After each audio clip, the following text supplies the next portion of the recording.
Good morning, everybody. Oz has got his head busting in the ceiling here because it's been on the fly. Hi, Shanda. Hi, Rhonda. Morning, Good guys. afternoon, Oz. Good afternoon, Shanda, and good afternoon to all of you. Yes, hello, guys. Thank you for so much for tuning in last night. I know we had a few problems, but you can catch the video this morning. It is up, and I'm looking forward to having a chat today. Yeah, it was YouTube's fault. It wasn't Oz's fault this time. It was YouTube's fault. Anyway, just a quick shout out here. I want to shout out to Melissa. Good morning, Melissa. Hi, Darlene. The accidental activist. Who's that? Kelly Lane. Good morning, Kelly. Hey, Kelly. I would have brought you in if I hadn't been on such a fly, and I would have had to build a graphic and all this other stuff. We'd love to have you in here. Let's get you in here because you haven't been in here for a while. Please, please, so sorry. Couldn't do it today, but we do appreciate. She offered to come in and help us out today, and Oz failed. So it's my fault, Kelly. I humbly apologize. So, yeah. What is today? Today's blue. Friday. Today is Blues Brothers Friday on the fly, no less, because I had a doctor's appointment. Amber had a doctor's appointment. We had 15. How many? We had 4,000 meetings this morning, right, Rhonda? Yeah, 4001, I think. 4,001. They were crazy, but they're good. They're production meetings. We had in one of our meetings, we had a fellow named Nate. I won't give a last name, but he's kind of like our focus person on ways to improve our hot mess of shows, and he gave us some good points. We're going to work on them, making the show better. Our goal here, as with all these showrunners, is to evolve a really good show for everybody on a regular basis. And there's some basic housekeeping we need to do, lighting and sound, number one, because we put these into podcasts, and we are getting better and better at doing that. So if our audience has any ideas to make the show better, like kick Oz to the curb and let the ladies take over like they should, I'm all for it. So anyway. No, we can't. We're not. I don't know how to do what you do, Oz. Right? Yeah, that was one of the not criticisms. It was Nate said, Oz looks like Oz is like doing everything here. So, no, not everything. I'm not the talent. The ladies here today are the talent. Our other showrunners, they're the talent. I want to be the old guy behind the curtain, Well, no, I like the talent that you bring, so you're not going to be able to disappear fully, Oz. I just won't let it happen. Well, my talent meets a low bar, so I guess I can squeak by with that a little bit until you guys just, you start getting autographs and stuff. Yeah. So how are you today, Rhonda? Oh, I'm good. I think there's a lot going on today, so I haven't been able to really wrap my head around how I'm truly doing. So I must be fair. I think I'm doing well. I'm breathing. I'm smiling. That's good. Okay. Straight up and walking. I like that. Shanda, you had a fan-frickin-tastic show last night. You want to tell everybody about it? Thanks, Oz. It was really my first face-to-face interview. Well, through Zoom, but it was my first interview that I'd done, and I think it went well. Of course, I critique myself more than anybody critiques me, so I see a lot of things I want to work on, but I think it was a good start, good out the gate. We had fun. Yeah, it was really good. You interviewed Jason Call, candidate for Washington's 2nd Congressional District. Very important race because we've got one of the worst corporate tools in Washington's 2nd. The guy's name is Rick Larson. Yeah, Rick. If you ever happen to see this, Rick and I have a history. I mean, he just loves me. And I just love Rick. I just can't tell you the joy I get every time I hear him open his pie hole. Anyway, Jason Call, help him out. Get in there. Let's get rid of these corporate Democrats wannabes and go on. So today we threw this show together in a matter of, what was it, 20 minutes, Shanda? Rhonda, 20 minutes. Boom, Shanda, so we're, it's our typical Friday, we're taking Well, I have to be honest, I didn't have any hand in this. I came in the last second. So, we'll see how well this goes. And this is why Oz is so important, because he is truly the man behind the curtain that pulls all of these shows off for us. Yeah, well, I hope I can do better for you, but we'll see how this goes. I guess let's just start off with our Wipey Award.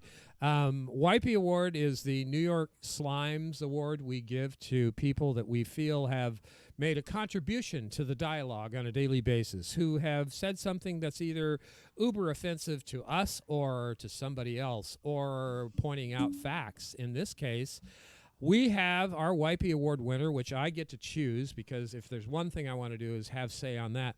Our Wipey Award winner is going to be our very own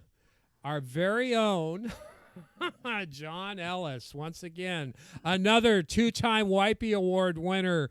John, you're just knocking it out of the park, man.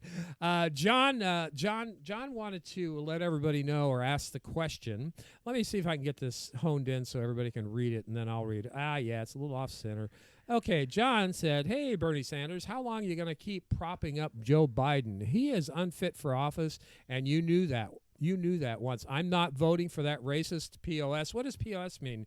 Postage on delivery? No, that's something else. Anyway, you left the revolution that you started to play nice with a racist asshole. Is that count for demonetization, asshole? Anyway, John, you just lost yourself a couple of donations there, and you lost me there. I think he's making quite a profound statement with being as kind to Bernie as possible, but tough love is needed. What do you ladies think about that?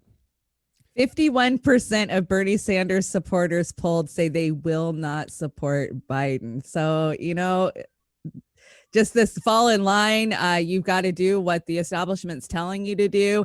Even with Bernie, yesterday was a hard day for a lot of us. We were so disheartened by Bernie telling us to fall in line, that, the delegates signing the NDNAs, it's hard. It's hard to watch. It's tough, but come on, we know what Bernie told us 4 years ago. If I ever tell you who to vote for, don't listen to me. I guess that's his out. Now, Rhonda, I know you have a lot to say about this. How do you feel about this, Rhonda?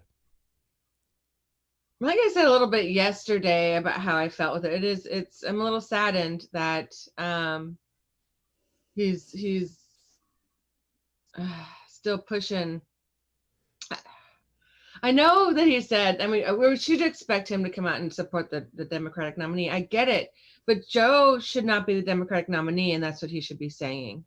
If he really, really believed in bettering we the people right now, I want to see him stand up and say, hey, look, I understand that you guys will do everything in your power to defeat me, but come on, we've got to get somebody that can truly beat Donald Trump. We need to get somebody that will, truly stand up and put in a big fight, because Joe's not going to be able to do it. He's just not. And I don't want to keep beating this down. I'm sad. I don't like seeing it. And it's harder and harder to watch. I skip over a lot of that stuff anymore. I don't blame you. I don't blame you. I think you're right. I think you're both very thoughtful in what you just said. That being said, I got to give John another tip. He really locked in this Wipey Award for today, because he put another post up. I think it was either before or shortly thereafter that. Talking about or asking this question, serious question for Twitter Dims. Do you think that Speaker Pelosi is fighting for you? Think she's doing a great job? Anyone? If so, do tell. What's she done that's inspired you? John, can you be any more sarcastic, for the love of God? Come on. Really? What has Speaker Pelosi done for the average working poor in this country? Anybody want to tell me? Do I hear crickets? Crickets. The only thing I want to say is I got to go back to Marianne Williamson. She did point out the one thing that Pelosi did, and it was, at least opening up a door. I can't say that necessarily helped those of the working poor necessarily, but maybe around a. And I tried. I don't know. I tried. No, you're right. You tried. You tried to give her some validity, but come on. I mean, that glass ceiling that she broke that with money. She did not break that with hard work. And okay, I guess it's hard work to call your friends up and say, give us money, but it wasn't like, the working girl just made it big, Well, honestly, to rob Peter, Democrats talk about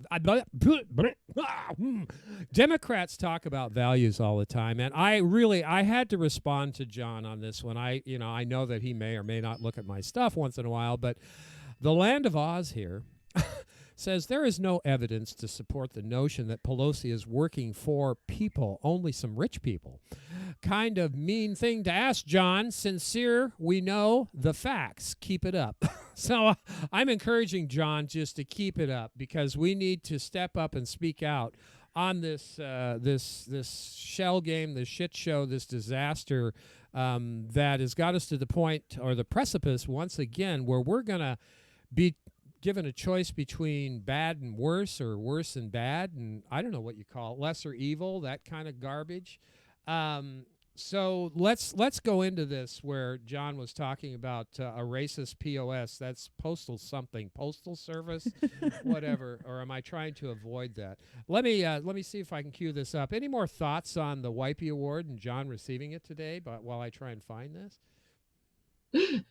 Excellent pick. That's all I got to say. That's a good pick. Yeah. So we've got a couple of two-time winners. So that would be Fiorella Isabella from the Convo Couch and John Ellis from Uphill Media, our champion, outspoken individual. This has been the hottest topic. Don't you agree this morning about Biden's Breakfast Club interview with what's the gentleman's name? Charlemagne. Charlemagne, yeah. Rising out of the gate, I have to. I saw it. Christo was the first one who got it out there for me this morning, at least. But then I saw it come up on Rising this morning. So let me just run this for a little bit so everybody can enjoy the pain. No words to describe this interaction. Let's just watch it.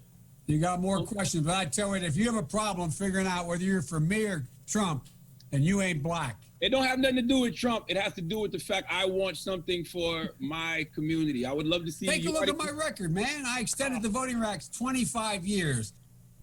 Wow. That's so what he says there is, if you don't know who you're supporting, then you ain't black. Yeah. First of all, love the diction, love the way that he's talking there. Of course. The disposition, as if that's just how white people should talk to black people. But what really gets me about this is obviously it's a racist idea, but it's his entire mindset towards the black community, towards the black vote, to the way that he looks at the way that he takes their votes for granted. I mean, this is literally like a caricature of what the Sanders campaign and the Trump campaign and Republicans have been saying about how Democrats treat black voters for decades now. And he just came out and said it. Same guy who said that Mitt Romney was going to put people back in chains. I mean, he's a long history of making ridiculous statements like this. That's the real crux of it. And there's a lot of layers here. And by the way, if you watch more of the interview, the whole interview, you should check out, because he's really aggressive. Yeah. His team is probably regretting that they let him out of the basement for this booking, because Charlemagne, unlike the media that just like rolls the softest possible pitch up the middle, actually had some real questions for him and was going to push, which they should expect. And when we played here, the way he was tough with Elizabeth Warren, tough with Kamala Harris, I mean, he doesn't hold back. He has real questions that he. I think that gets a point, but Rhonda, I switched to you. And I hadn't seen it yet. I know you hadn't seen it. It's like I saw Rhonda over in the on the queue over here, and she's like.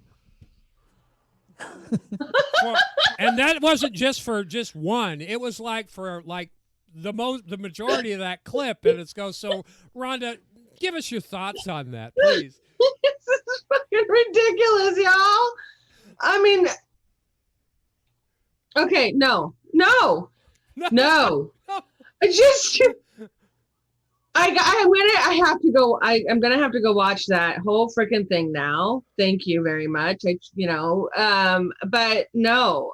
My children, I don't know if anybody knows, are are mixed. So they are black, and don't you dare tell them. Oh my God, I'm just beside myself. Go ahead, you talk for a minute. I gotta.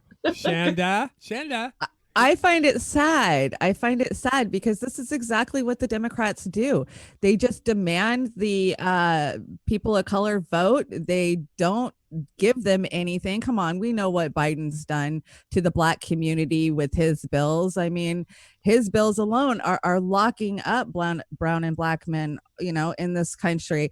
And the fact that they think that they can just demand the Black vote, not offer them anything, ignore them, and say fall in line, it's sad to me. It just speaks to how much we need a new party, that we can get the hell away from this. And it's not like that, eyes aren't wide open. I mean, it's disgusting what I see, locally happening. All you hear left and right is, we want minority voices involved. We need to get, their voices heard. We got, they're not in our party. Well, they're not in your party because you guys are freaking cruel and you don't listen and you don't allow community to come in to make true systemic changes that are needed. You're sitting high and pretty on your high horse with a few bucks in their back pocket, smiling and saying you're an ally. Bullshit. Throw that shit away. You're done. Exactly. He keeps saying, look at my record. And like Melissa H points out in the chat, I hope people are looking at his record. Look what he has done to the Black community. We have some officials that come into spaces for minority voices that, they built themselves. And I've seen this firsthand where they come in and display themselves bigger than anything and pretty much say to their faces, why are you guys meeting? We have this number you can call if there's a problem. It's disgusting. And you're not gonna build up minority voices in the Democratic Party as it stands right now. You're pushing out progressive voices, which are those voices of inclusivity, of bringing unity together. You boot those people out. So we have to build safe spaces because it's not safe in there. So. Sorry, I'll let you guys keep going. I think you're doing just fine, don't you, Shanda? Yes, preach it. Yeah. And then the fact that he uses this ain't type slang, like all of a sudden he's morphed into a Black man. What is that about? Like, I bet his campaign is sorry they let him do this interview. Oh, they have to be, unless they're intentionally doing it because he's going to get slaughtered in November. And I'll say again, they're teeing this guy up. This Joe Biden thing, this meat stick, and I'm sorry, all disrespect intended, Joe. Okay, he is a meat stick, and I think that they should be, instead of working on this kind of crap, they should be finding a place for Mom and just call it a place for Joe, because unfortunately we're all going to be in that barrel one of these days. Hopefully not, but it's something we all face, and it is a serious issue. But this guy, the thing is, though, is that it's been working this whole time. That's what's so sad, and why I'm so pissed off, and how they're not even trying to act like they truly care. well, they're so blatant about it. So things are so blatant. It's just like I know. I just can't even anymore. I know. But remember, they're 11 points ahead in national polls. Oh yeah. Which national polls are that? Right? I don't know anymore. But again, if they are, it occurred to me for a split second, could they be using this nasty kind of Trump style, going in and calling out crap and being rude and like showing that he's really tough on stuff? But they're not even thinking about what kind of toughness he's being. He's being a dick, okay? He's being a dick. He's being a jerk. And you can say, well, Trump was being a jerk. There's a different nuance to what Donald Trump did. I'm not defending him. I think he's POS, whatever that is. What does that mean, John? This does not follow the leader presidency, run for presidency. Right. No. I mean, my God, grab him by the pussy. Okay, Joe says. Yeah. Call out these. It's not follow the leader, run for presidency. Go ahead, Stop Shanda. it. Go ahead, Shanda. Shanda, you were going to say something? Oh no, I was just laughing. Rhonda is so right. You know, She's so this right. isn't even the worst things I've heard said this week. And when it comes to Biden, you know, the whole Biden could cook babies and eat them. I don't know if we're going to address that clip. Oh, but, we're going to address that's coming up right. Okay. This coming up next. You know, I'll save my commentary get for that one. Get your I cook, haven't get heard your that one either. get your Oh, this one will blow your mind too. yeah, get your cookbook out and compare recipes. Anyway, to close this one out, I want to make a point. They are weaponizing the Trump campaign. And you want to see, guess what? Trump campaign, Biden remarks about people as race. Yeah, you think? Are you kidding me? Just give the opposition, no matter how you feel about Dumpy or Biden boy there. I mean, here, let me see. Let me help wipe that up a little bit. Can I wipe it up? Oh, no, it's not working. Anyway, I ladies, you know, just why don't you just give it away? And this is nothing compared to what the Trump campaign has in store for Biden. And Oh, yeah. don't you think that the Biden campaign, if they were worth their salt, would know this? What I think this is a con job. I think this is something's going on where they've made some sort of deal to keep Trump in power, but the Democrats are going to use the Biden thing and the Trump being in power as another money builder, another Russia gate bullshit sort of thing. Bad guy. They're boogeyman. Don't you think? Could that be it? Probably. It's I the don't only even know thing that anymore. makes sense. Yeah, I just, you know, It wait to is. see what rolls out next week. Yeah, it is. And Shanda, you say it's the only thing that makes sense. God, it's the only thing that makes sense unless it's just sheer incompetence. What do you have to say about that? Well, I think there is some sheer incompetence because we know how out of touch the actual establishment Democratic Party is. You know, they refused to reflect on Hillary's loss. They thought they had that one in the bag too. And then, of course, they had to find their scapegoat, Russiagate. We all know that. And so are we setting up for the same, a repeat of 2016 where they will take a huge loss and then they will find, I don't know, China to blame it on? Hold that thought. Hold that thought. We're going to talk about setting this Biden campaign to be a repeat of 2016. But let's finish off here with the new cookbook. Look at Crystal's expression there. It's like, eh. Are you who are you thinking about, Joe Biden? Anyway, let's run this clip here, everybody. I'm sorry. It's Blues Brothers Friday, so we're off the rails. Exactly like the MAGA cultists that they claim to hate. They were willing to overlook and justify all sorts of unconscionable and immoral actions in service of helping Biden and hurting Trump. Democrats used to laugh at those poor, stupid MAGA Republicans who would still vote for Trump even if he shot someone on Fifth Avenue.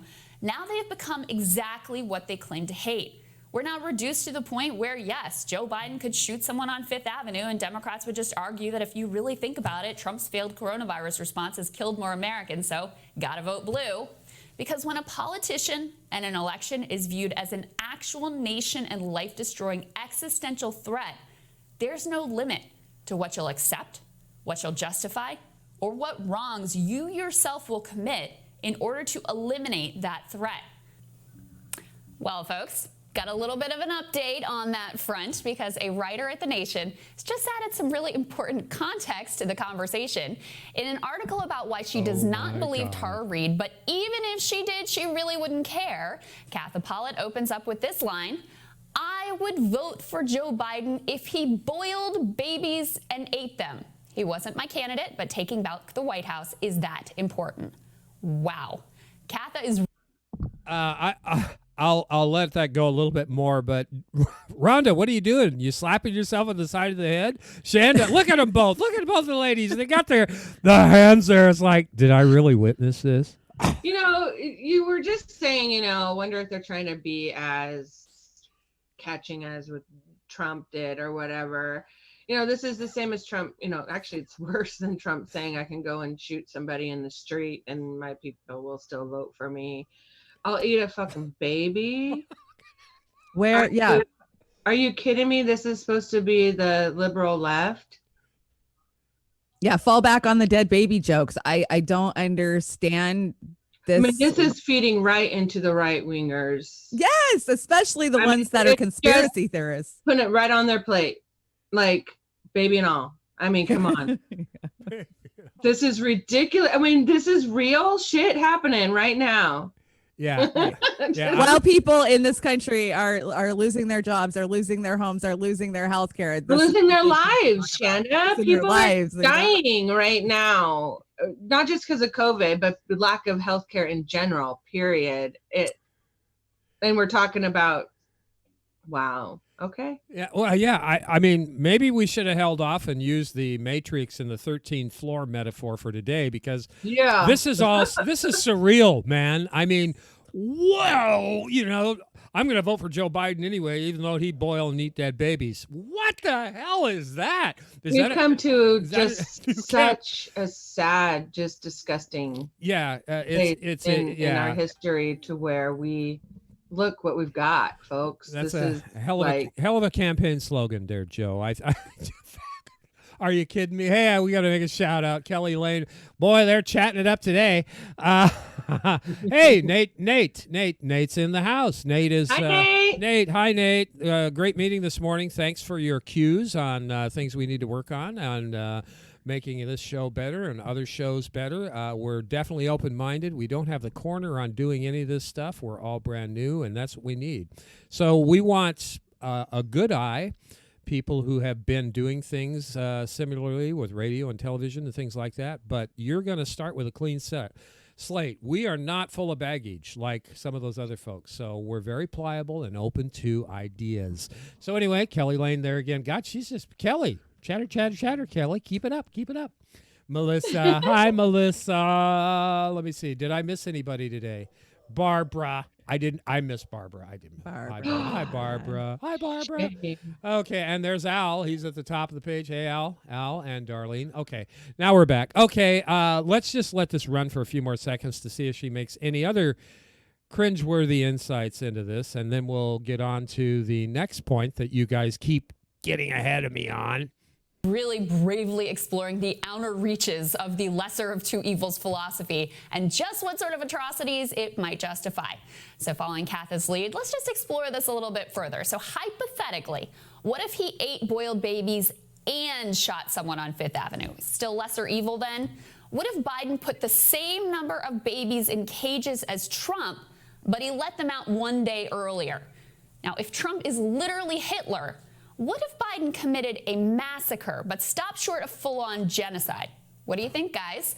Because if there's one thing that's clear, moral relativism and abandonment of literally any principles is totally the way to convince the American people that you are worthy of holding power again. I think, watch her radar today again. Crystal, that's my favorite segment on there, but she makes a salient point, and what does it take? What does it take? How bad does somebody have to be? So how do you ladies take all this? And we'll finish up with this one. I don't really take it. I just let it roll off me as the absurdity of the Democrats and the Biden campaign. I mean, it just talks to how out of touch they are, that they think that this is okay to say stuff like this because Trump bad, right? Trump bad, Rhonda. Well, right. I think the Democrats are actually pretty happy they lost a bar, like altogether. There's like no, it hasn't been lowered. It just is like gone. So they're happy as can be. I honestly believe. Right. Well, I'm thinking they have no intention of taking back the White House, or they know something we don't as far as election rigging, election integrity. Oh, no, we know all about election rigging and election integrity, don't we? Russia. Okay, Comrade Etz. Is it Comrade Etz or is it Comrade or is that some neutral thing? How do you say that? Comrades? Comrades. I'm going to go with compadres and say the hell of it. Let's go with I lost my window, damn it. No. Let's see what we got here. Okay, it's back. Let's talk about the Biden campaign just a little bit more. I'm sure I'll be sicklet vomiting after this show thinking about Joe Biden and the campaign. Now, there's been a lot of push-pull on VP choices this week. It started off with Stacey Abrams, how it was kind of insulting when Anderson Cooper interviewed her and Joe Biden after Biden asked her to be in that interview. Don't you guys think that was a little in poor taste? It was horrible. Yeah. It was absolutely so distasteful. It was so Yeah, horrible. I mean, she goes. I enjoyed it. You- I'm sorry. Why did you I enj- thought why it was did you fun to enjoy watch it? the devastation on her face when she realized that they weren't talking about VP pick. What the hell am I doing here? It amused me. Yeah, I know. She was glowing, and nothing too personal to Stacey Abrams because, well, I don't know why. I just think she's rolled over for the establishment, bent the knee like all the rest of them. So I'm not going to go there. Rhonda, any thoughts before I start this clip? Well, I'm not mad at Shanda for finding enjoyment in that. Yeah. Thank you. But I do side on this side of more sympathy. Not to say you're not sympathetic, Shanda. I'm sorry, that's not what I want. But that shit happens. Shit happens, and that was shitty. And that was so shitty. That was so shitty. So shitty. Well, anyway, they've been dangling. I say dangling. I'm not a cat. I'm not going to play with their little ball, but they've been dangling. What it was Kamala Harris, and then another lady this morning. I can't remember. It was on Rising though, lady of color. And now yesterday, the day before, they wanted Amy Klobuchar to go through the vetting process. Oh my God! Let's take a look at this one and see what that's all about. See how we can stuff this in our throat. David Sirota on. Elizabeth Warren is making some new comments about Medicare for All and how she really thinks the right thing right now That's is just another to adjust story. the Affordable Care Act. We're going to talk to David about that. But also this morning, and this is where we'll start, we've learned that Joe Biden is taking a hard look at Amy Klobuchar. He's taking a very hard look at Amy Klobuchar, intentionally leaking to CBS News that Amy Klobuchar has been asked to undergo the formal vetting process as a possible running mate. So that is the first, as I know, definitive news that's been leaked from the Biden campaign. It's an obvious kind of float that she is being formally vetted for the position. She's the only one to really receive that treatment so far. And much of it, I thought, the public reaction to it, I wouldn't call it mixed. It was more like, People were like, yeah, okay, that makes sense. I mean, people are saying this she's is been like on kind of short the list. Tim Kaine type of choice. Right. She's a Tim. What is it by his own calendar models? This is like a Mr. October or something like that. Yeah. And a Mr. January. So congratulations there, Vice President Biden.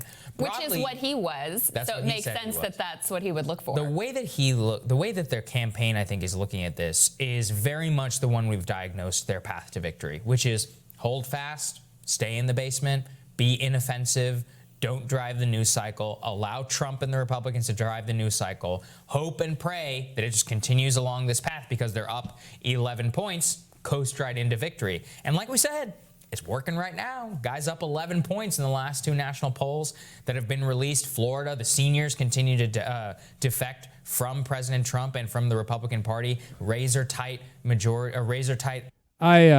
I think I got the wrong clip, but it was about the same story about Amy Klobuchar. Right. And there was a clip of her at that speech where she was making jokes, and it was really bad jokes, and she thought she was just devilishly funny. But that being said, to your point earlier about this being a replay of 2016, Tim Kaine, Hillary Clinton, Joe Biden, Amy Klobuchar. Jesus Christ, the similarities are incredible. I don't know if getting a comb, salad-eating, staple-throwing, poorly delivered jokes sort of person qualifies you to be VP, no matter what your gender. What do you think, ladies? The chat has got me cracking up. I mean, they sniffing Klobuchar's hair is Biden's vetting process. Chili love, you got me rolling. Oh my God! Yeah, I just Amy Klobuchar. Well, I think it was the plan all along. I mean, if you guys remember her speech right after suspending Yeah, yeah. Some I of the think it was truly the plan all along. yeah, I think it I was think too. that's what got her out. Yeah, I didn't know they had Bill Maher on their campaign team back in the day. He was saying, "I'm really looking at Amy Yeah, he was. Klobuchar," and then Crystal Ball was looking at Bill Maher like, "Are you kidding me?" I thought Crystal was going to vomit right there with laughter, but obviously Bill knew something that the panel didn't, and Crystal didn't know, didn't he? Or maybe not. I just, and people and here's to my relatives in Minnesota. Oh, Amy Klobuchar, she's done so much for our state and our country. And I'm thinking, neoliberalism. Okay, the Obama administration. Let me see. 6 million people lose their homes, yet nobody at Wall Street goes to prison. Amy Klobuchar was involved in that. But Amy Klobuchar worked on some bills with Bernie. I mean, it's just like the good is just so underwhelming compared to the bad with staying in lockstep with the neoliberal establishment. We're having that problem in Washington State. So I don't want to drag this out too long, but Amy Klobuchar, are you kidding me? Joe Biden, are you kidding me? Being compared to Tim Kaine is not a good thing in my book. Yeah, really. Yeah, Tim Kaine. Yeah, talk about Botox face. And I didn't say Amy Klobuchar. I'm talking about Tim Kaine. And I said, Mr. President, let's see how your hair would stand up in a snowstorm. Oh, my God. Oh, we're doomed. We're doomed. You need to take this to the Dames of Doom next Wednesday, Shanda. I will, definitely. There's political- so many good contestants for the Dames of Doom coming up on Wednesday. Catch Oh us my on the Natural God. Progressive. Yeah. It's going to be a showdown for the worst thing of the week. Yeah, you can't make this stuff up. Instead, we get it in mainstream media all day long. And fortunately, we have the Hill to dissect some of this stuff because they're the only ones. Do you guys know of any other, kind of framework media program on or off the internet that even comes close to diving into the issues anymore? I mean, Democracy Now! They sold out a long time ago. So we're with the Hill. We're with the social media talkers, the Kyle Kozlinskis, the Jimmy Dores, the Kim Iversons, the Young Turks. This is all we've got. So the Hill is the one that we go to all the time. And I try and bring clips and articles from, newspapers of record. But again, the New York Slimes, that's a record of propaganda. The Washington Post, I think, doesn't Jeff Bezos own that and the CIA? Yes. Yeah, okay. I want to be clear on these things. Again, Amy Klobuchar, are you kidding? Now, you can have a great weekend thinking about your new vice president breaking that glass ceiling, and you see Amy Klobuchar's face on that. I don't... Well, we know that she bowed out for a reason. Is this her prize? Is this her reward? That's her reward for being a good soldier. Be a right, good soldier. falling on her sword. Thanks, Barack. Couldn't you have found some? Barack, how about Barbara Lee? She would have been okay, but Amy Klobuchar? Yuck. Anyway, I guess we beat that one up. Any last words on the Snow Queen there? Snow Woman, Amy Klobuchar? No, guess not. No. Okay, we're going to go out on a serious note. Well, not so much a serious note. Andrew Yang, the Yang Gang. As much as he's been wrong, he's been right a few times, and I think he's pretty damn right here. So let me run this clip about the dire warning on the economy. This might be a wake-up call and sobering, but we have had so much fun so far today. Got to be a little serious here for a minute. We always appreciate about Andrew Yang during the Democratic primary was his deep understanding of some of the structural changes in the economy and his willingness to speak directly to those. So it's been really interesting to hear his analysis as we enter, Great Depression-like conditions. Now, the thing that Andrew Yang, of course, is best known for is UBI, which suddenly has been embraced by all kinds of people that we never expected it to be embraced from. But he is now coming out and supporting direct federal job creation. Let's take a listen to that. If we don't do anything, their future is bleak. That's why we need a new Marshall Plan scale initiative to get millions of Americans back into the workforce, to rebuild the country. We should be hiring healthcare workers, people to literally rebuild the country in the form of a giant infrastructure plan, a mental health initiative, anything we can do to get people back to work, because we're in a deep, dark hole that will not resolve itself without some massive intervention, and that should be led by the federal government. I mean, this is something we've been talking about here. Mark Cuban talked about it here, but I think it just shows you how radical the thinking needs to be right now. It's no longer like, oh, should we have UBI or a federal jobs guarantee? It's like, no, all of the above. Let's do it all. What it really is that Yang is embracing, again, the thesis, which I think we are, which is that this is such an economic catastrophe that it merits the type of things that we did after World War II, that we did during the Great Depression. But that is not what the establishment Democrats and the establishment Republicans have said that we need to do. That's why I very much appreciated that message. And actually, in the same interview, he made a dire prediction. And I very much think that he's right about this one. Let's take a listen. And we have to face facts that 42% of these jobs will not come back. You're looking at essentially long-standing or permanent job loss of 15 million plus. And for reference, the Great Recession cost us less than 9 million jobs. So you're looking at something almost 2 times the Great Recession permanently. That's, I think, and he didn't just like invent those numbers. That was based on, he did the math. He did the math. There was a study that came out that indicated that's exactly the case, because this is what happens in a recession. Business. I let that go a little long because I needed that point to be made. And if you noticed in the ticker, 36.8 million people filed for unemployment in the last 9 weeks.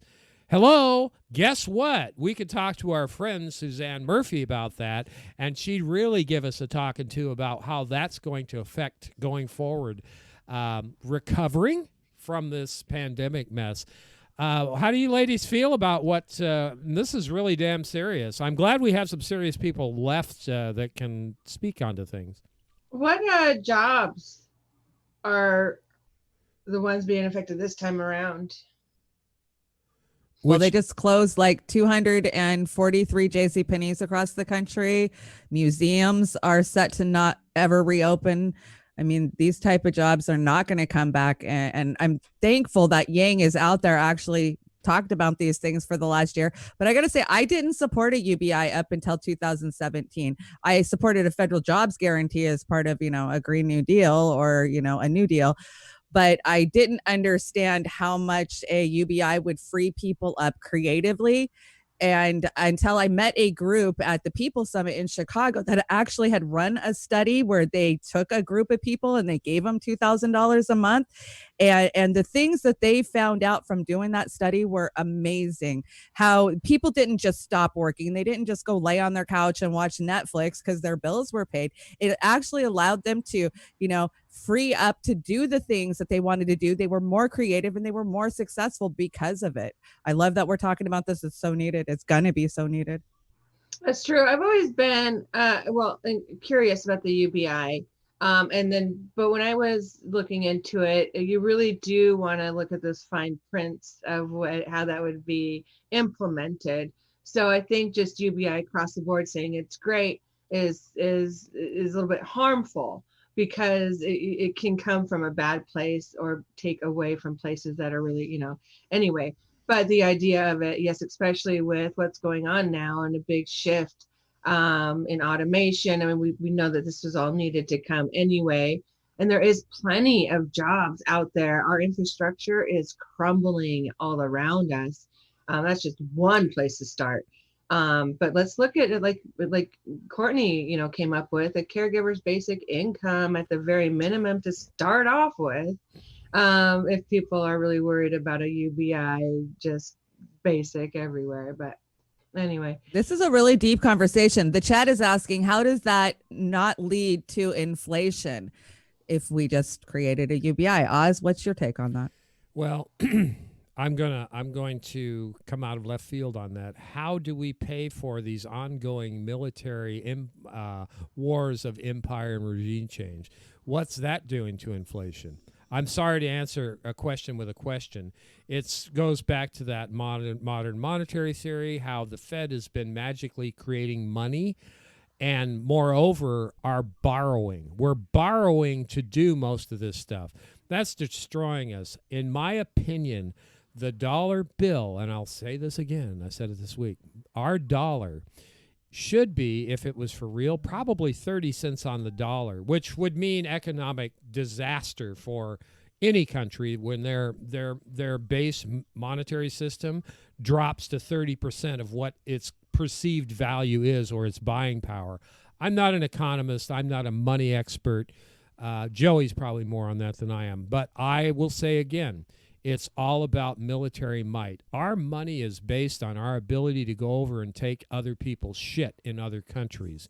That's what it's all about. And it's tied into that with the petrodollar. That's why every time some of these countries start screaming about go off the petrodollar, we lose our shit. Not us, but our government, all these crooks up there lose their shit and want to invade them and take away their shit and assassinate their leaders and everything else. So again, I didn't answer the question. I apologize. I can't answer it. I can just give you my warped view of everything. But maybe that made some sort of a... No, you satisfied me. You satisfied the chat. They said, we agree, Oz. Kelly said, I agree. And you're right. If we can have this bloated military where we're just giving them trillions of dollars to go bomb other countries, why can't we take care of the people at home? Oh, it'd be a fraction of the cost in comparison. I mean, look at the long-term cost. I don't think we've still paid off the Vietnam War. And now, cha-ching, cha-ching, we have just borrowed our future, I would say at least 130 years. But the glass half full on that is we don't have 130 years left unless, some magic thing happens from the sky gods or whatever. I wanted to talk to a couple of points you brought up on this issue, because now I got kicked off my train of thought. JCPenney's, yeah. You said JCPenney's is gone. Well, that's not a surprise, but I thought JCPenney's would have 5 years left. But they were one of the weakest ones out there to be hit by this. Now, they're done. JCPenney's is gone. You're not going to see any more of that itchy JCPenney's. What also we want to think about with these jobs that are going away, think about the movie theaters, the entertainment industries. You know what's happening with movie theaters now? They're ripe, and guess who's looking to buy up AMC? You know who's going to buy the movie theater chain? Google would be my guess. Oh, that's a good guess, Rhonda. Amazon. Amazon.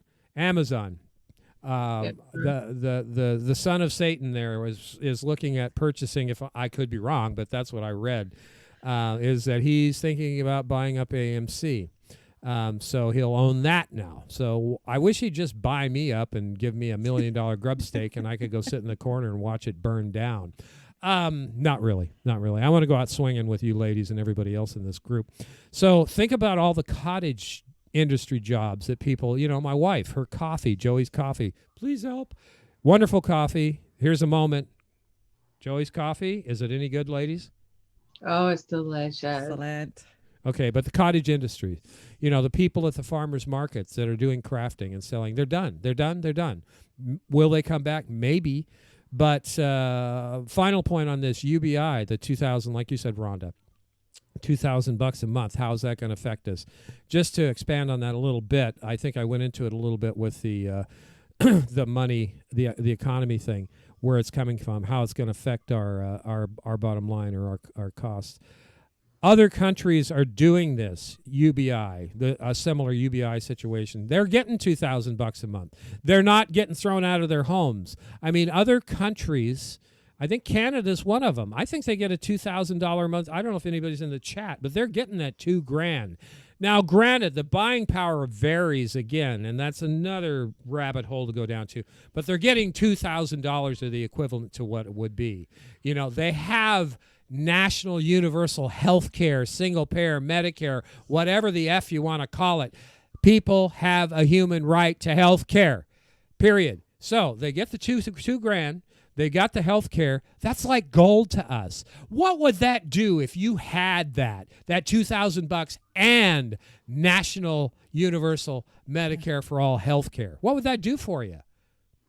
Oh, so much. I mean, it would change your life. The quality of your life would change overnight. It would mine, yes. Yeah, it would. It would for all of us. I mean, Shandy, your husband just had a heart attack, last fall. I mean, for the love of God, you need $2,000 a month to stay afloat, just to do things. You're getting by, but you're down here, all us peasants, we're all scraping by, wondering when Nancy Pelosi is going to get us another $1,200 check and give more away to the wealthiest corporations and put people like Jeffy in positions to where he can buy AMC, buy a few stadiums.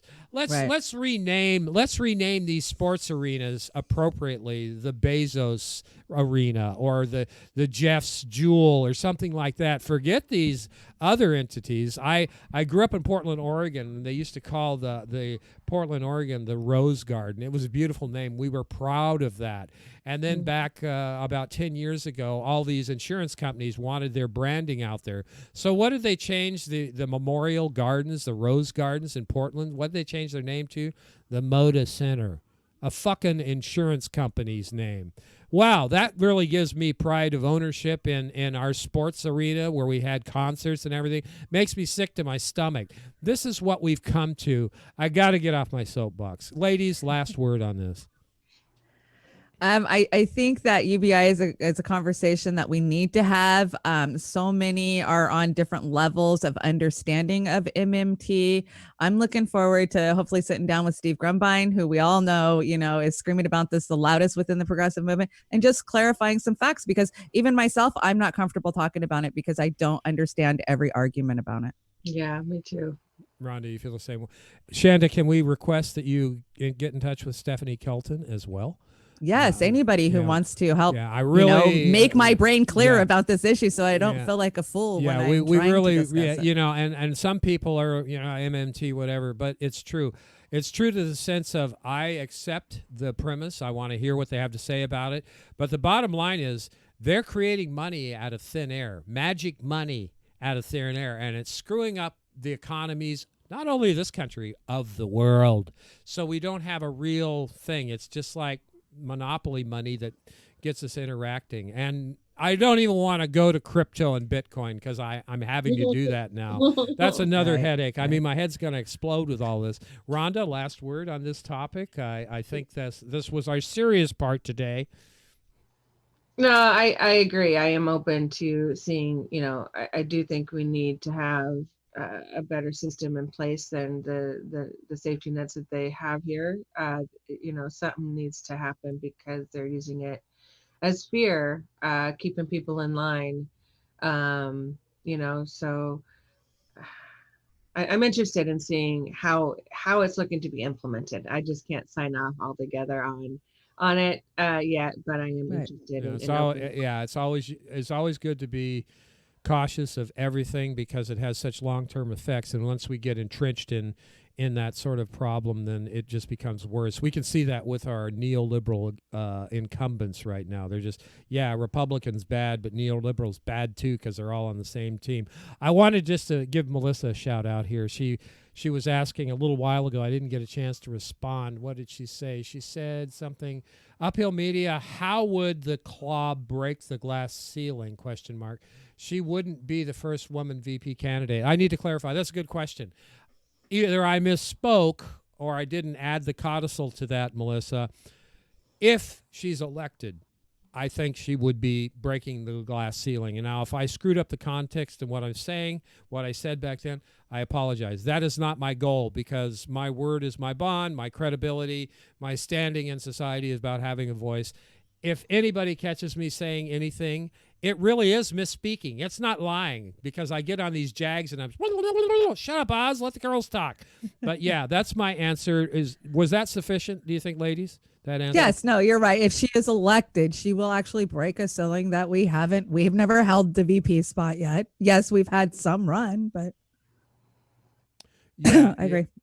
I think so. And believe me, again, I am front and center on women's equality in this day and age. I've said it before. This is why we have the Women's Wednesday now on the Daily Dive, to make sure that we offer as much possible women's point of view on these things, because everybody, social media is disproportional with male voices.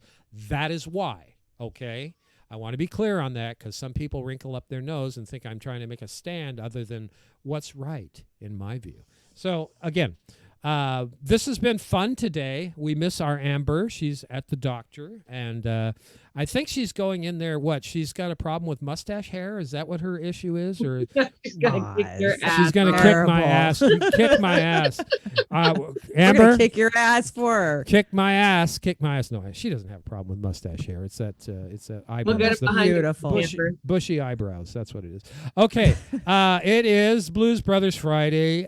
Just a shout out to the Blues Brothers, the movie, old John and Dan. Back in the day when we were kids and we were having fun, the Blues Brothers was quite the thing. I noticed that, Shandy, you have a Blues Brothers backdrop there. Let me see if I can I get more of it do. in. It's a little cut off, but we see Yeah, the it's cut ties and off. stuff. Mine's cut off too. That isn't the original Blues Brothers. Mine is not. It's more of a more recent, maybe a Halloween thing or something some guys were doing. But Blues Brothers, John Belushi, rest in peace, Dan Aykroyd, with your bazillions now. You entertained the living shit out of us for decades. Kudos. Thank you for that. It was John Landis was the director back before he had that accident that basically lost a lot of lives. Twilight Zone movie. A lot of controversy.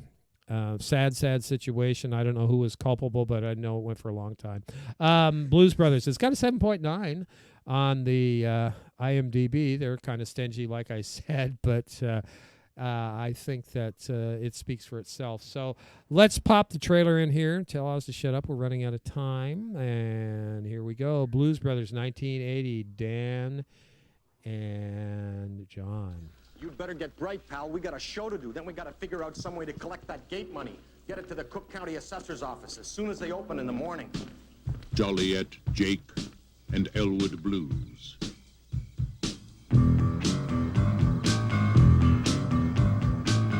Two men with a mission, and only 11 days.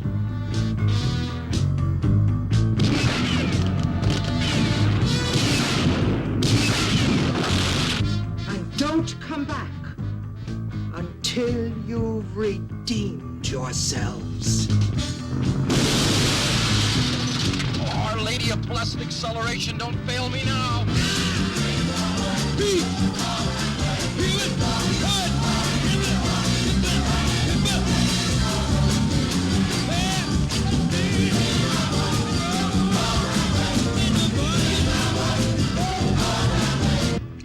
For me and the Lord, we gotta understand it.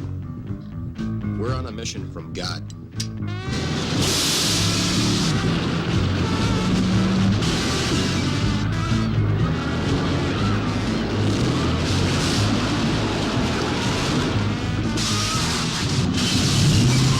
Lots of space in this mall.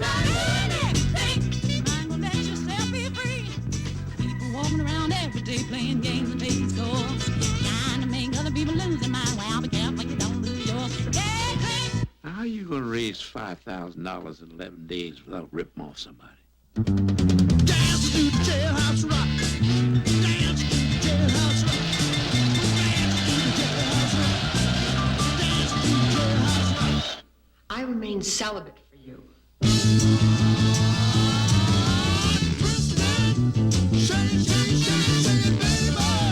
Hit it. My